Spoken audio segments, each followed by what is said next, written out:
So I wanted to talk a little bit about the concept of conservation, restoration, and refinishing.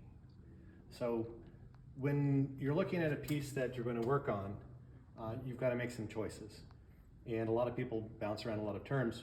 Conservation, for the most part, is something where we want to keep something exactly the way it is. We want to stop the aging process, or we want to stop the process of future damages. And that's something like, let's say that you're a museum, you're going to put this in a case and no one's going to touch it. And we just want to make sure that it doesn't have bugs or mold or other things which are going to degrade the piece in the future. So that would be a conservation issue. Now, restoration could mean structural, or it could mean the finish. So we are going to restore it to the place that it was when it was made, perhaps, or to some point in the past. So if I want to restore the functionality, I want to make sure all the drawers are pegged, I want to make sure that they slide well, things like that.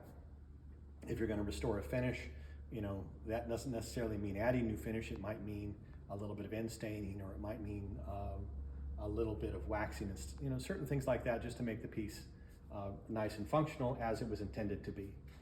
Now, refinishing is where you would take the finish off and either put the finish back on in the same style or do an entirely different finish. So in the case of this particular piece, this was refinished by somebody. It wasn't refinished by us, but the finish on it is not a natural finish to the piece. It wasn't the way that it was made originally.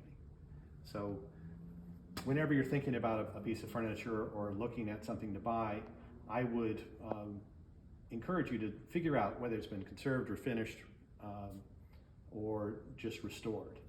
And so those words get thrown around a lot. You need to understand what they mean.